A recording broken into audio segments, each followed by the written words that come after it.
পাণ ৰুবৰ কাৰণে কোৰ মাৰিছোঁ দেই। ৰাতিপুৱা এতিয়া 9:30 বাজিছে। ল'ৰা ছোৱালী খুৱাই বোৱাই স্কুলত ভেনত উঠাই থৈ টিফিন চিফিন বনাই এতিয়ালৈকে মই গা ধোৱাই নাই বাৰু। তাৰ আগতে পাণ কেইডালমান আনিছিলোঁ সেইদিনাখনি গাঁৱৰ পৰা। তাৰপিছতে পাণকেইডাল মই ৰুই লওঁ ইয়াত। এতিয়া পানী দিম, মাটি নাই যে সেনেকেই দিম।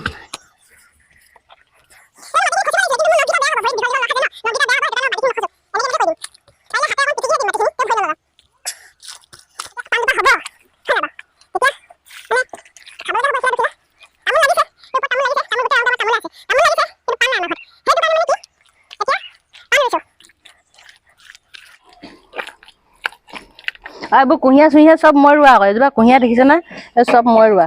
এজোপা নেমু এজোপা আছে ওচৰতে, মই ৰোৱা চব। কাৰণ আমাৰ মতা মানুহ নাথাকে যে ঘৰত, আমিয়ে কৰোঁ আৰু।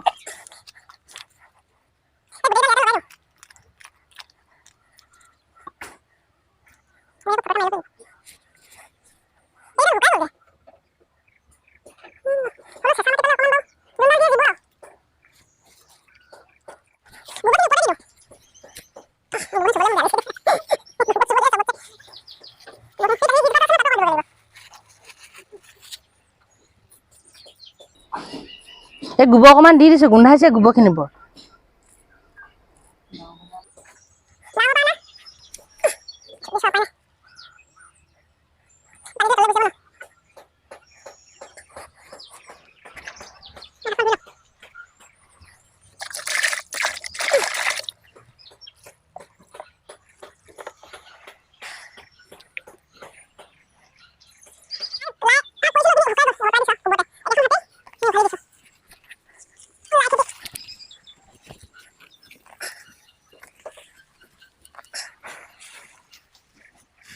এইজোপা ৰুইছোঁ দেই, ইয়াত 2জোপা দিছোঁ।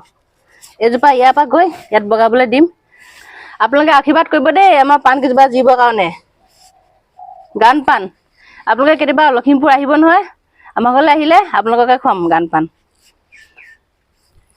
এই গোবৰ দি দিছোঁ ওপৰত এইখিনি। আৰু এডোখৰত মানে পানী পাইপটো আছে যে, এইটো পানী পাইপটো মানে এইটো হেৰি হৈ থাকিব, এই পানী পৰি থাকিব না, জিব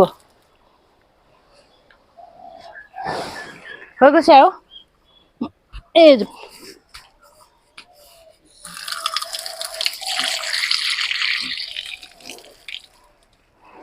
ভিডিঅ'টো ইমানতে সামৰণি কৰিলোঁ। Bye bye. মোৰ হাতত বোকাই লাগি আছে, দেখিছে নাই বাৰু? বোকা লাগি আছে, এতিয়া গা ধুম যাওক।